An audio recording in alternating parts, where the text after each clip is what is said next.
आप सभी का स्वागत करती हूँ। हेल्दी राष्ट्र में हम लोग बात करते हैं इलेक्ट्रो होम्योपैथी की। जो दर्शक हमारे साथ आज नए जुड़े हैं उन्हें बता दें कि इलेक्ट्रो होम्योपैथी विश्व की 5वीं चिकित्सा पद्धति है जो ऊर्जा पर आधारित है। ये मानव शरीर के लिम्फ और ब्लड पर कार्य करती है और रोगों को जड़ से खत्म करती है। यदि आप इलेक्ट्रो होम्योपैथी से जुड़ी हुई तमाम जानकारी पाना चाहते हैं तो हेल्दी राष्ट्र को आज ही सब्सक्राइब कर लें और हाँ, बेल आइकन दबाना ना भूलें, क्योंकि जैसे ही हमारा कोई भी वीडियो अपलोड होगा उसका नोटिफिकेशन आप तक सबसे पहले पहुंच जाएगा। तो आइए आज का कार्यक्रम की शुरुआत करते हैं। और आज ये कार्यक्रम बहुत खास होने वाला है क्योंकि आज हम आपके सवालों का जवाब देने वाले हैं। जी हाँ, कमेंट सेक्शन में जो भी सवाल आप लोगों ने पूछे थे आज उन सभी सवालों का जवाब हम यहाँ देने की कोशिश करेंगे। और हमेशा की तरह आपके सवालों का जवाब देने के लिए हमारे साथ मौजूद है सिन्हा इलेक्ट्रो होम्यो अनुसंधान केंद्र के उप निदेशक डॉक्टर प्रभात कुमार सिन्हा। आइए उनका स्वागत कर लेते हैं। डॉक्टर प्रभात, बहुत बहुत स्वागत है आपका हमारे इस कार्यक्रम में। मैं अपने दर्शकों को बता रही थी कि आज हम उनके सवालों को हम कार्यक्रम में सम्मिलित करेंगे और आपसे जवाब चाहेंगे। तो आप तैयार हैं? बिल्कुल, स्टार्ट करें। तो डॉक्टर प्रभात, जैसा कि आप हमें बताते हैं कि इलेक्ट्रो होम्योपैथी जैव ऊर्जा पर आधारित है, पर यहाँ पर एक दर्शक हमें इससे कुछ अलग सा प्रश्न पूछ रहे हैं। उनके मन में एक शंका है, तो आइए जानते हैं। वो कह रहे हैं कि इलेक्ट्रो होम्योपैथी की दवाओं में जीवित पौधों की कोशिकाओं के एंजाइम्स हैं, ना कि जैव ऊर्जा। तो जरा इस कॉन्सेप्ट पर जरा प्रकाश डालें। देखिए, उनका अपना हो सकता है कि ये मत हो कि हमारे इलेक्ट्रोहोम्योपैथिक मेडिसिन एंजाइम बेस्ड है, एंजाइम की तरह काम करती है और एंजाइम बेस्ड होना दोनों में फर्क होता है। सपोज करें हम किसी भी व्यक्ति का नाम अगर ले रहे हैं और हम कह दें कि ये व्यक्ति उसकी तरह लगता है, तो उसकी तरह जैसे ही मैं बोल दूंगा कि एज लाइक, तो एज लाइक का मतलब कि एज इट इज वो नहीं है बिल्कुल। तो हम इसको ऐसा नहीं कर सकते हैं कि ये बिल्कुल एज इट इज एंजाइम ही है, एंजाइम की तरह काम करती है। हो सकता है कि और भी कोई ऐसा एलिमेंट हम आने वाले समय में और भी कॉन्सेप्ट नया डेवलप करें और कहें कि नहीं ये उसकी तरह काम कर रही है। ये मैंने पिछली बार भी कहा था अपने एक इंटरव्यू में कि दो तरह से हमारे इलेक्ट्रोहोम्योपैथिक में, आपने एक क्वेश्चन शायद हमें जहां तक याद है कहा था कि इलेक्ट्रोहोम्योपैथिक में 5 लाख चिकित्सक हैं, तो क्या 5 लाख लोग प्रैक्टिस कर रहे हैं इलेक्ट्रोहोम्योपैथी में? जी बिल्कुल। तो मैंने 2 चीजें बताई थी कि 2 कारण हैं जिससे कि नहीं कर रहे हैं लोग। एक तो हमारा लैक ऑफ नॉलेज एंड दूसरा लैक ऑफ एजुकेशन। तो लैक ऑफ नॉलेज तो मैं नहीं कहूंगा, क्योंकि लैक ऑफ नॉलेज जो है वो, जब हम एंजाइम की बात कर रहे हैं तो नेचुरली कि हम एक पढ़े लिखे साइंस के ही स्टूडेंट है तभी हम बात कर रहे हैं एंजाइम की, तो लैक ऑफ नॉलेज नहीं है। लैक ऑफ एजुकेशन हम जरूर कहेंगे। हो सकता है कि जिस इलेक्ट्रोहोम्योपैथी को हमने पढ़ा या जिसके थ्रू पढ़ा, हमारे जो गुरु रहे हों, वो हमें उस चीज को नजदीक से न हमें बता पाए हों या मैटी के करीब हमें न पहुंचा पाए हों। हो सकता है कि ये उनका अपना कॉन्सेप्ट हो, उन्होंने इलेक्ट्रोहोम्योपैथी की स्टडी की हो और उन्हें ऐसा लगा हो कि इलेक्ट्रोहोम्योपैथिक एंजाइम बेस है, और हम फिर क्या किए कि अपने कुछ स्टूडेंट को पढ़ाना शुरू किए और उसके बाद हम मैटी की चीजों को छोड़कर हम अपनी बातों को बताना शुरू कर दिए, क्योंकि हमने ये समझा, हमने ये देखा, हमने ये पाया, बार बार हमने क्या किया। और यहां हम इलेक्ट्रोहोम्योपैथी की बात कर रहे हैं जब भी, तो हमें बार बार ये कहना पड़ेगा कि मैटी ने ये कहा, मैटी ने ये समझाया, या मैटी ने ये बताया हमें, या मैटी ने अपने लिटरेचर में ये लिखा है। अगर मैटी साहब अपने किसी भी लिटरेचर में एंजाइम शब्द का अगर जिक्र किया हो या उन्होंने कहा हो कि नहीं हमारी दवाएं एंजाइम की तरह काम करती है, या हमारी दवाएं एंजाइम है, या हमारी इलेक्ट्रोहोम्योपैथिक मेडिसिन एंजाइम बेस्ड है, या साइंस एंजाइम बेस्ड है, तो इसको कहीं ना कहीं हम सोचने के लिए मजबूर होंगे। लेकिन जब हम कहीं भी एंजाइम का जिक्र अपने मैटी के ओरिजिनल लिटरेचर में नहीं देखते हैं, तो ये रहा अपने नए शोध की बात कि मैंने ऐसा शोध किया, तो हमें अपना अब थोड़ा सा लेवल भी चेक करना पड़ेगा कि हम उस शोध के लायक हैं भी कि नहीं, कि हम मैटी के उस साइंस पर शोध कर रहे हैं जिसे मैटी ने देते समय यह कह दिया था कि आने वाले समय में शायद कोई अलग साइंस ना आए इसके बाद, क्योंकि अपने आप में इलेक्ट्रोहोम्योपैथी एक कंप्लीट साइंस है 5वीं चिकित्सा पद्धति के रूप में। और मैटी ने इस पर, जहां तक मुझे लग रहा है कि इसके बाद उन्होंने फुल स्टॉप लगाया था। और यही कारण है कि जब से इलेक्ट्रोहोम्योपैथी आई है उसके बाद कोई medical science as a whole system of treatment नहीं आया मेडिसिन को लेकर, और यह कहे कि नहीं इसके बाद कोई नई सिस्टम आएगी।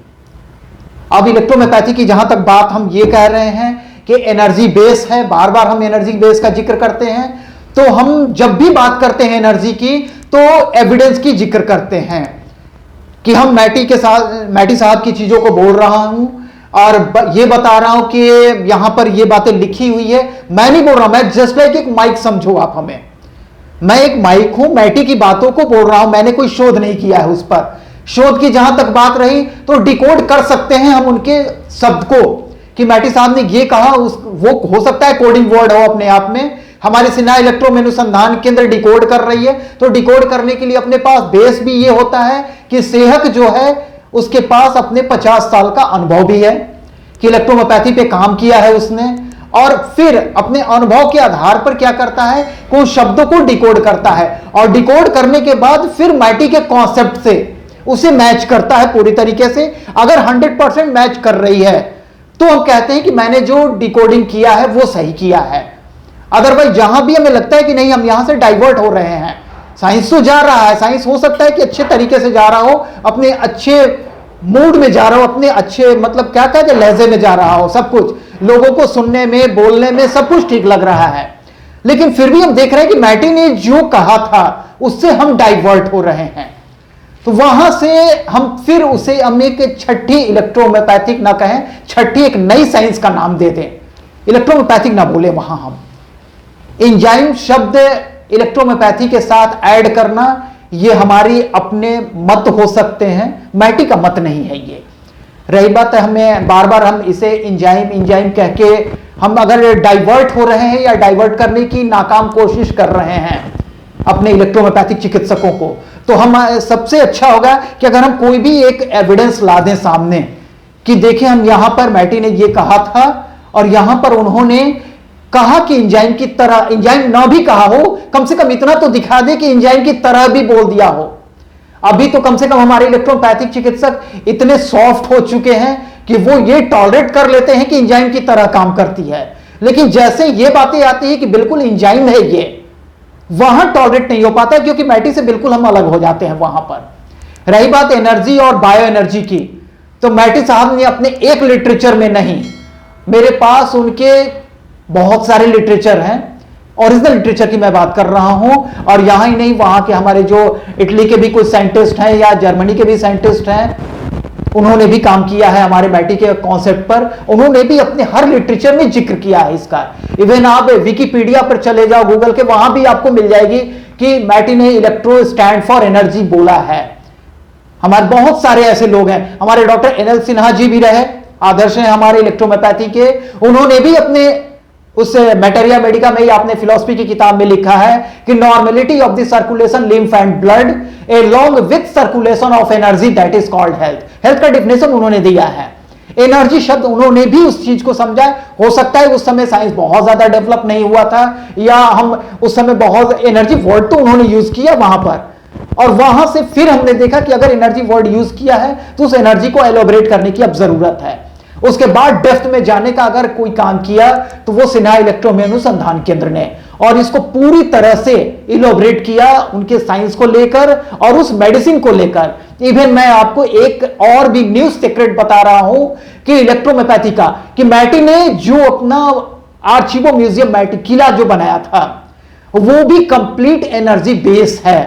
इस पर हमारे कुछ साइंटिस्ट जो हैं उन्होंने काम किया है उनके किले पर, जो उनको कहा जाए आर्कोलॉजिस्ट कहें या फिजिकिस्ट कहें। उन्होंने जब उनके किले का भ्रमण किया और चारों तरफ देखा तो कुछ ऐसे एंगल मिले उन्हें जिस पर उन्होंने कंपास लगाकर जब देखा तो कंप्लीट उन्हें पिरामिड साइंस मिला वहां पर। और पिरामिड साइंस अपने आप में एक एनर्जी का सूचक है। जैसा कि आप सभी जानते हैं कि मिस्र का पिरामिड विश्व के 7 अजूबों में एक है और वो कंप्लीट एनर्जी बेस है।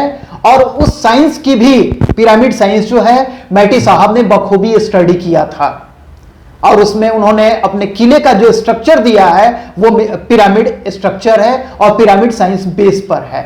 उस पर बहुत सारे शोध हो चुके हैं। उनकी लेबोरेटरी जो बनी थी वो पिरामिड बेस पर बनी थी वहां पर। रिसेंटली हमारे सिन्हा इलेक्ट्रो अनुसंधान केंद्र की टीम ने जो बहुत सारे कुछ पुस्तक मंगवाए हैं ओरिजिनल लिटरेचर इलेक्ट्रोमोपैथी की इटली से, वहां से एक किताब जो आई है द सीक्रेट ऑफ द मैटी।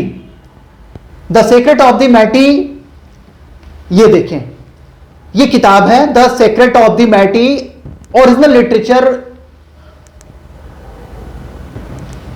इस किताब में बहुत सारे ऐसे रहस्य ओपन किए गए हैं जिसको कि देखकर हम यही सोचेंगे कि अभी तक हम इससे दूर क्यों थे, क्यों अभी तक हमारे हाथ में ये किताब आई क्यों नहीं थी। एक तरफ हम कहते हैं कि लॉ ऑफ अट्रैक्शन का प्रिंसिपल काम करता है। जब हम बिल्कुल सही डायरेक्शन में काम करते हैं तो सही सही चीजें, सही सही सबूत आपके हाथ में ऑटोमेटिक आते जाएगा, क्योंकि आपको उसकी जरूरत है। हमें एनर्जी साइंस प्रूफ नहीं करनी थी, हमें इलेक्ट्रो होम्योपैथिक प्रूफ करनी थी कि वो एनर्जी बेस है। इसलिए वो सारे लिटरेचर हमारे पास अब मौजूद हो रहे हैं धीरे धीरे, जिससे कि ये प्रूफ हो रहा है कि इलेक्ट्रोहोम्योपैथिक एक एनर्जी बेस्ड साइंस है। हमारी इलेक्ट्रोपैथिक जो रेड इलेक्ट्रिसिटी मेडिसिन है, उसको जो हमने एनर्जी टेस्टिंग जो करवाई थी, उसकी रिपोर्ट भी हमारे पास ऑलरेडी मौजूद है। बहुत सारे एविडेंस है, मैं एक एविडेंस तो मैंने अभी जस्ट आपको दिखाया है। एविडेंस ऐसे ऐसे हैं क्योंकि मैं अगर दिखाएं तो पूरी फाइल दिखा सकते हैं कि कहां कहां हमने एनर्जी बेसिस को प्रूफ किया है। CDRI के साइंटिस्टों ने, जो वहां के scientific director doctor Anand Kulkarni हो या उनकी पूरी टीम मतलब कि अलग अलग डिपार्टमेंट के HODs वगैरह, वो सारे लोग एक्सेप्ट कर रहे हैं कि नहीं, ये साइंस डॉक्टर साहब ये सुपर साइंस है अपने आप में, क्योंकि एनर्जी बेस्ड साइंस अभी पूरे वर्ल्ड में इतनी ऑथेंटिक वे में इलेक्ट्रोहोम्योपैथी के अलावा और दूसरा कोई साइंस नहीं है। इसमें हमारी मीटिंग ऑलरेडी CDRI के साइंटिस्टों से हो चुकी है। इसमें हमारे साथ कुछ हमारे इलेक्ट्रोपैथिक चिकित्सक भी विजिट किए थे। इसमें डॉक्टर वी कुमार जी प्रमुख रहे थे। उन्होंने जाकर उस मीटिंग को बहुत अच्छे से मुआयना किया था कि CDRI के साइंटिस्टों के साथ सेहत की टीम किस तरह से डिबेट कर रही है और CDRI के साइंटिस्ट कैसे एक्सेप्ट कर रहे हैं कि इलेक्ट्रोहोम्योपैथिक एनर्जी बेस्ड साइंस है। CDRI की ही बात नहीं, हमारे वर्ल्ड के सबसे बड़े ऑन्कोलॉजिस्ट डॉक्टर सेन पाठक जैसी शख्सियत, GTV हॉस्पिटल जो गुरु तेग बहादुर हॉस्पिटल है, वहां के दिल्ली स्टेट कैंसर इंस्टीट्यूट के डायरेक्टर डॉक्टर RK ग्रोवर, जिनको कि पद्मश्री से नवाजा गया था, वैसे वैसे साइंटिस्टों ने और वैसे वैसे सीनियर चिकित्सकों ने जब एनर्जी साइंस को इसमें देखा और समझा और माना, उसके बाद सबसे बड़ी बात ही कि देखना और समझना, उसके बाद एक्सेप्ट करना सबसे बड़ी बात होती है।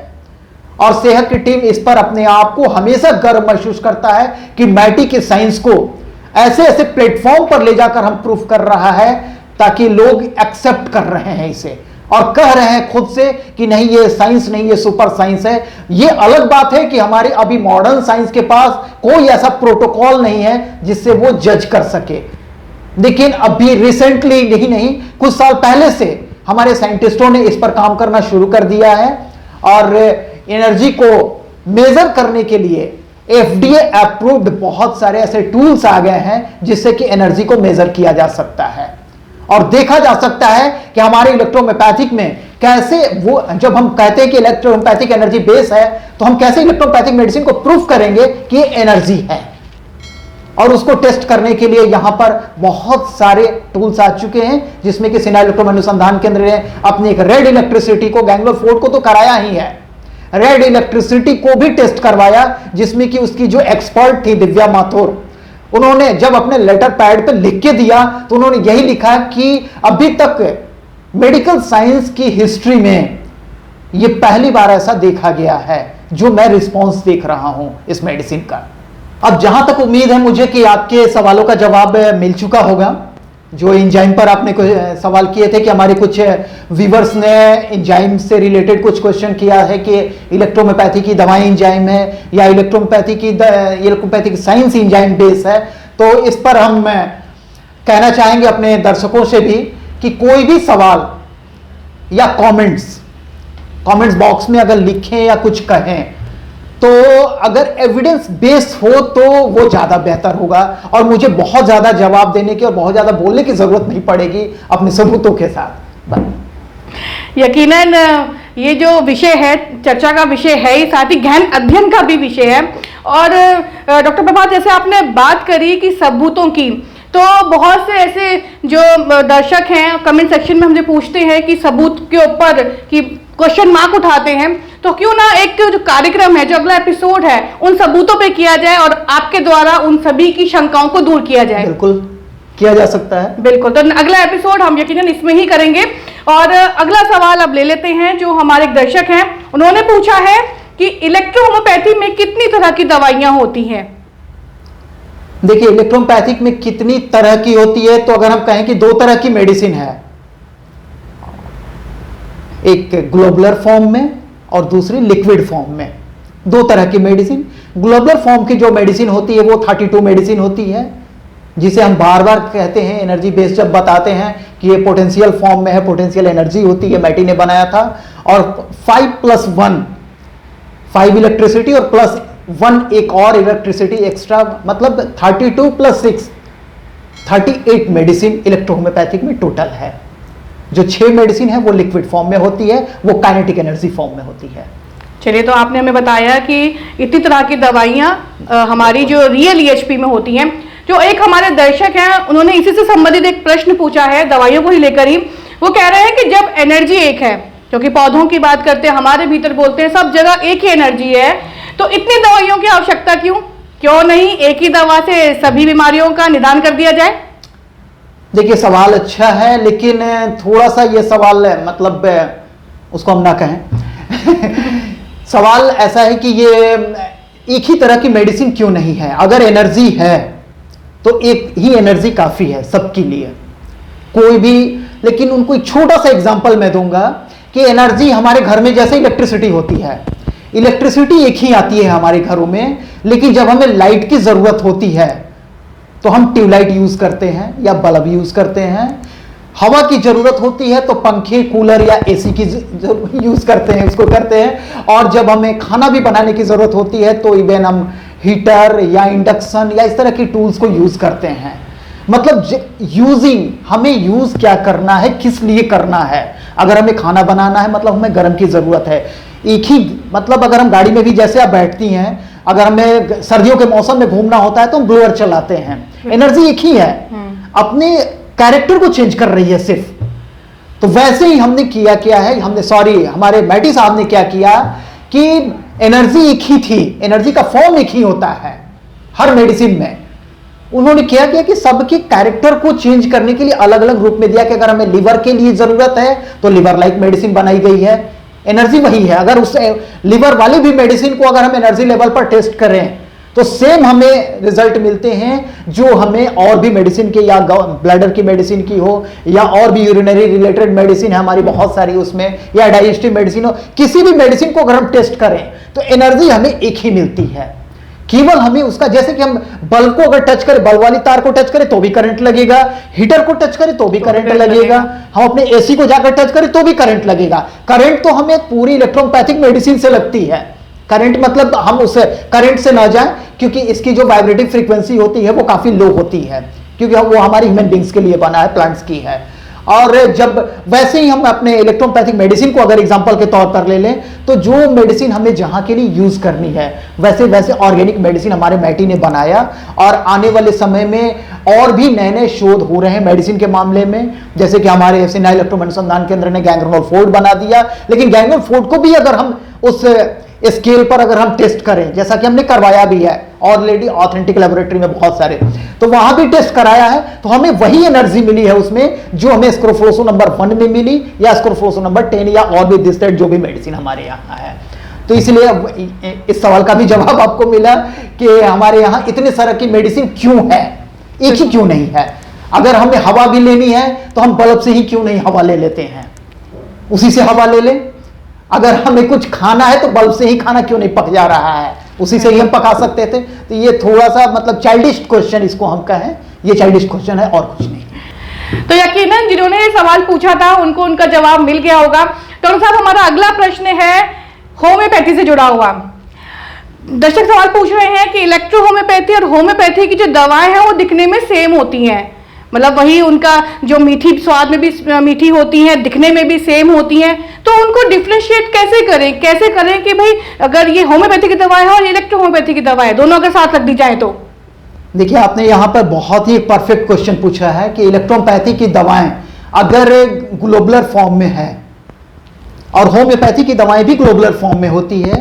साइज चाहे जो भी हो, ग्लोबुल्स की साइज हम 20 नंबर लें या 30 नंबर लें, ये एक अलग मैटर है, वो हमारे डोज के ऊपर डिपेंड कर रहा है, बट दिखने में दोनों एक जैसी लगती है। फिर हम कैसे डिफरेंशिएट करेंगे कि ये इलेक्ट्रोमैथेटिक मेडिसिन है और ये होम्योपैथिक मेडिसिन है, इसको डिफरेंशिएट करने का उस एनर्जी टेस्टिंग के अलावा कोई दूसरा ऐसा मेथड नहीं है जिससे कि हम डिफरेंशिएट करें कि इलेक्ट्रोपैथिक मेडिसिन कौन सी है और होम्योपैथिक मेडिसिन कौन सी है। दोनों को अलग करने के लिए अगर हम उस स्केल पर चले जाएंगे टेस्टिंग के लिए, तो जैसे ही हम एनर्जी टेस्टिंग करेंगे तो होम्योपैथी की किसी भी मेडिसिन में वो इलेक्ट्रिकल एनर्जी हमें नहीं मिलेगी, और जैसे ही हम अपने इलेक्ट्रोमैथी के रियल मेडिसिन में, मैं बार बार रियल मेडिसिन की बात कर रहा हूं, सारे मेडिसिन की नहीं, इलेक्ट्रोपैथी के रियल मेडिसिन जैसे ही हम उसे स्केल पर डालते हैं, भेजते हैं उस लैब में कि हाँ इसकी टेस्टिंग की जाए, वो बिल्कुल अलग करके बता देगा कि हाँ ये इसमें एनर्जी है, इस मेडिसिन में इसमें एनर्जी नहीं है।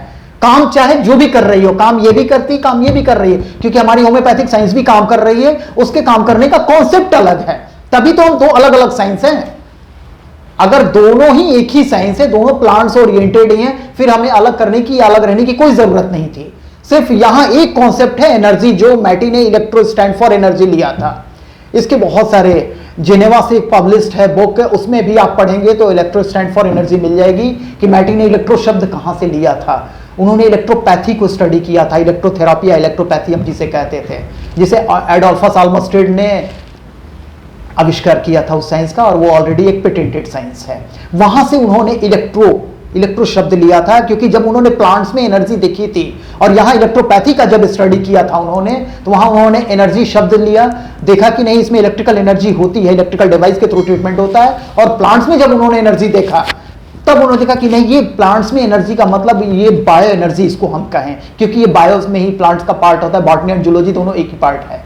तो डॉक्टर प्रभात, आपने इतने विस्तार से इस प्रश्न का उत्तर दिया है, यकीनन हमारे दर्शक को उसका जवाब मिल गया होगा। तो चलते हैं आप अगले प्रश्न की ओर, जो हमारे दर्शक पूछ रहे हैं डायल्यूशन पर।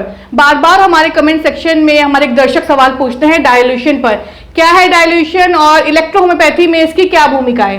देखिए, डायल्यूशन शब्द, सबसे पहले तो हम किसी भी शब्द को बोले तो उसका एलोबरेशन बहुत जरूरी है, और उसके लिए सबसे अच्छा है कि हम डिक्शनरी कंसल्ट कर लें। डायल्यूशन शब्द जैसे ही बोलते हैं, मतलब कि हमें डायल्यूट करना।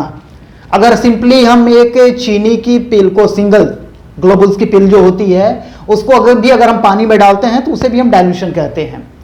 ये डायल्यूट हो चुका है। डायल्यूशन का मतलब कि डायल्यूट होना, घोल तैयार करना। मैटी साहब ने एक अपने यहां 2 बार डी का यूज किया, जहां तक इसका एविडेंस हमें फैबियो एम्ब्रोसी के थ्रू मिला। फैबियो एम्ब्रोसी के बारे में मैं बता दूं कि वो इटली के रहने वाले हैं, और उन्होंने मैटी के बहुत सारे रिसर्च पे, बहुत सारे लिटरेचरों पे उन्होंने काम किया है, और उसके बहुत ऐसे से साक्ष्य दिए हैं। एक कॉन्फ्रेंस में उन्होंने, इंटरनेशनल कॉन्फ्रेंस में इस शब्द का जिक्र किया था, डायल्यूशन का, और बताया था कि ये डायल्यूशन एक्चुअली इलेक्ट्रोहोम्योपैथी में क्या है। मैटी साहब ने डायल्यूशन वर्ड क्यों यूज किया था? आज हम लोग किसी भी मेडिसिन को डायल्यूशन बोल देते हैं कि ये क्या है, तो ये S1 का डायल्यूशन है, ये S2 का डायल्यूशन है। डायल्यूशन वो चीज नहीं है। डायल्यूशन टर्म मैटी ने जो यूज किया था वो 2 बार यूज किया था, 2 अलग अलग टर्म। 2 बार डी का यूज किया है मैटी ने। एक तो यूज किया है उन्होंने जो ओरिजिनल मेडिसिन बनाने तक किया है, डायल्यूशन, जिसका मतलब उन्होंने डिसमिल कहा है, कि इसका मतलब डिसमिल होता है। डिसमिल का मतलब कि 1:9 का रेशियो, उसको डिसमिल हम कहते हैं। तो उसको फैबियो एम्ब्रोसी ने कहा कि एक जगह डी का जो यूज किया है, फैबियो एम्ब्रोसी एक्चुअली जो भी बातें वो बोल रहे थे, मैटी के ओरिजिनल, बहुत सारे ऐसे ओरिजिनल लिटरेचर हैं जो उनके म्यूजियम में ही रखा हुआ है, उसे हम ला नहीं सकते हैं। तो जो वहां के कुछ रिसर्चर हैं या कुछ शोधकर्ता जो काम कर रहे हैं, वो वहां के लिटरेचरों को पढ़ के और बहुत सारे ऐसे साक्ष्य को हम लोगों के बीच में भी लाते हैं, या इंटरनेशनल कॉन्फ्रेंस हुआ उस समय वो लोग डिस्प्ले करेंगे या बताएंगे कि ऐसा ऐसा मैटी ने कहा था। लेकिन कुछ तो साक्ष्य अपने पास आ चुके हैं, और बहुत सारे ऐसे साक्ष्य जो हैं वो हमारे मैटी साहब के म्यूजियम में ही है। अब हम ये कहें कि मैटी साहब की वो बॉटल आ जाए मेरे पास जो वहां पे रखा हुआ है, जिसमें गोलियां थी, जिस पर कि स्कैन फार्ला ने काम किया था, उस गोलियों के पिल्स को ले जाकर, और ये उस पर जब टेस्ट किया था, उसकी फ्रीक्वेंसी टेस्ट किया था, स्कैन फार्ला ने मैटी की उस पिल्स की, जो बिल्कुल चिपकी हुई पिल्स हो जाती, क्योंकि इलेक्ट्रिसिटी वाली मेडिसिन तो थी नहीं, वो तो बिल्कुल कब की खत्म हो गई होगी उस बॉटल से, बट उनकी जो पिल्स वाली मेडिसिन थी वो अभी भी उनके छोटे छोटे बॉटलों में चिपकी हुई पड़ी हुई है, जो गल जाती हैं गोलियां। उसको वो परमिशन से ही हमारी जो आर्चिवो म्यूजियम बैठी है वहाँ के रेसिडेंट का है, वो जो उसकी सब देख रेख करते हैं हमारे क्लॉडियो साहब, उनके परमिशन से ही एस्कैन फैरला ने उस पिल्स के छोटे से मतलब सैंपल को ले गया अपने लैब में, और ले जाकर उन्होंने टेस्ट जब की तो पाया कि उस मेडिसिन की इफिकेसी अभी भी 97 पॉइंट समथिंग % है। अभी भी वो फ्रीक्वेंसी टेस्ट किया था उन्होंने और वो फ्रीक्वेंसी ही देखा। हमारे यहाँ भी मेडिसिन की टेस्ट हो रही है अब तो, और फ्रीक्वेंसी लेवल ही हम टेस्ट कर रहे हैं। तो फैबियो एम्ब्रोसी की मैं अभी बात कर रहा था, फैबियो एम्ब्रोसी भी उसी लॉबी के हैं, उस रिसर्चर लॉबी के जो इटली में काम कर रहे हैं लोग, और वहां से उन्होंने उस डी का यूज किया था कि मैटी साहब ने 2 जगह डी का यूज किया है। एक तो यूज किया था उन्होंने डी फॉर डेसिमल, जो ओरिजिनल मेडिसिन बनाने तक होती है, उसे हम फर्स्ट कहते हैं हमेशा, ये फर्स्ट मेडिसिन है और कुछ नहीं। और उसके बाद फिर उन्होंने डी का यूज किया था, जिसको कि मैटी साहब 1 पिल को 1 टम्बलर वाटर में डालते थे, फिर उसमें से 5 ml निकाल के फिर 1 टम्बलर में डाला, फिर निकाल के फिर 1 टम्बलर में डाला, ऐसे करके 3 बार वो प्रोसेस करते थे। और सारे इस प्रोसेस को डाइल्यूशन ही हम कहते हैं कि ये हमारा सेकंड डाइल्यूशन तैयार हुआ, ये थर्ड डाइल्यूशन तैयार हुआ, ये फर्स्ट डाइल्यूशन तैयार हुआ। मैटी साहब अपने समय में थर्ड डाइल्यूशन तक हमें बताया, क्योंकि उनके लिटरेचर में थर्ड डाइल्यूशन के आगे किसी भी तरह का कोई प्रमाण अभी नहीं मिलता है, लेकिन वो रास्ता दिखाए गए थे कि अगर हमें आने वाले समय में जरूरत पड़ी तो इस रास्ते से हम आगे भी जा सकते हैं।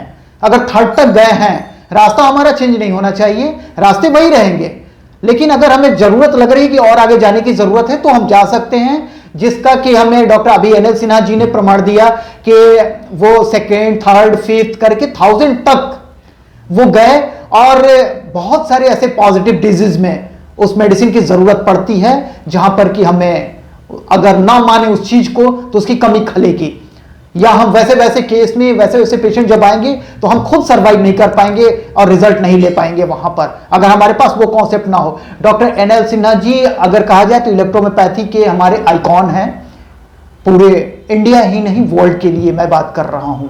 अगर EH अलाइव है तो उसमें डॉक्टर सिन्हा का बहुत बड़ा रोल है, और आज हमारी सिन्हा इलेक्ट्रोहोमियो अनुसंधान केंद्र जो काम कर रही है वो कहीं ना कहीं उनके नक्शे कदम पे है। और ये अलग बात है कि हमारे शोध और भी आगे जा रहे हैं। उन्होंने एनर्जी शब्द दिया, उस एनर्जी को हम और भी एलोबरेट कर रहे हैं कि अगर उन्होंने एनर्जी दिया तो उसका मतलब क्या था। फिर हमने जब मेडिसिन का जब कुछ सोचा मेडिसिन के बारे में और लोगों के सामने जब जिक्र किया मेडिसिन के बारे में, तो लोग सवाल उठाना शुरू कर दिए कि नहीं हमारे यहाँ 2 तरह की मेडिसिन आ रही है। फिर 2 तरह की मेडिसिन और एनर्जी को जब स्टडी किया गया तो पता चला कि नहीं, एनर्जी के काइंड ही 2 तरह के होते हैं, इसलिए 2 तरह की मेडिसिन मैटी ने फॉर्म किया था। और वहां पर सब कुछ, और जहां तक ये डायलूशन शब्द से हम बिल्कुल भ्रमित ना हो कि हम किसी भी मेडिसिन को हम कह दें S1 का डायलूशन, S2 का डायलूशन, ऐसा नहीं। डायलूशन का मतलब घोल होता है। हम किसी भी मेडिसिन को अगर हम घोल के रूप में तैयार कर दें, हमारे यहाँ मिक्सचर तैयार होता है बहुत सारे मेडिसिन मिलाकर। अब सपोज करें S1 है, S2 है, या C5 है, S5 है, S10 है, बहुत सारे ऐसे मेडिसिन के नाम है या हमारे, अगर ये सब तैयार हो रहे हैं एक साथ मिलके तो ये डायलूशन ही, ये घोल ही तो तैयार कर रहे हैं हम, उसको हम नाम दे रहे हैं कि ये मिक्सचर है। लेकिन अगर उसको हम टेक्निकल टर्म में अगर हम समझे तो वो डायलूशन है और कुछ नहीं। अगर हम उसको लिक्विड फॉर्म में दे रहे हैं, डायलूशन फॉर्म में दे रहे हैं, घोल फॉर्म में दे रहे हैं, अगर हम ड्राई पिल्स में दे रहे हैं तो वो हम पोटेंशियल एनर्जी फॉर्म में ले रहे हैं, और डायलूशन हमेशा हमारा काइनेटिक एनर्जी फॉर्म में होता है। अब जहां तक ये डायलूशन से रिलेटेड अगर क्वेश्चन है तो हमें जहां उम्मीद है कि सारे दर्शक क्लियर हो चुके होंगे कि डायलूशन कहते किसको है। डायलूशन का मतलब हमारी वो चीज नहीं जो हम समझ रहे हैं कि हमारी ये किट हो गई तो इसको हम डायलूशन कहते हैं। लोग कहते हैं कि EH की हमें डायलूशन चाहिए, इलेक्ट्रोहोम्योपैथी की किट चाहिए, डायलूशन चाहिए। डायलूशन उसे नहीं, डायलूशन जो हम कर रहे हैं प्रोसेस वो डायलूशन है, और जो तैयार हो रहा है घोल, डायलूट और डायलूशन, ये समझें इस चीज को क्या हुआ। तो डॉक्टर प्रभात आप बात करें उम्मीद की, मुझे तो लगता है कि जिस प्रकार से आपने उनके सवाल का जवाब दिया है, जितने विस्तार से, जितने डिटेल से, छोटी छोटी बारीक चीजों को लेकर आपने जवाब दिया है, मुझे तो पूरा विश्वास है कि उनको अपने सवाल का जवाब जरूर मिल गया होगा। डॉक्टर प्रभात, आप हमेशा हमारे स्टूडियो में आते हैं और इलेक्ट्रो होम्योपैथी से जुड़े हुए जो तमाम सवाल हैं उनका इतनी गहराई से, इतनी सरल भाषा में उनका जवाब देते हैं, उसका हम तहे दिल से धन्यवाद करते हैं। आप हमारे स्टूडियो में आए और आपने इतना समय दिया, उसके लिए बहुत बहुत धन्यवाद। तो ये थे सिन्हा इलेक्ट्रो होम्यो अनुसंधान केंद्र के उप निदेशक डॉक्टर प्रभात कुमार सिन्हा, जो आपके सवालों के जवाब दे रहे थे। अगर आपके और भी प्रश्न हैं तो आप हमारे कमेंट बॉक्स में उसे भेज सकते हैं और आपकी तमाम शंकाओं का समाधान हेल्दी राष्ट्र के माध्यम से किया जाएगा। हम आगे भी आपसे जुड़े रहेंगे, पर अभी मैं आपसे लूंगी इजाजत। नमस्कार।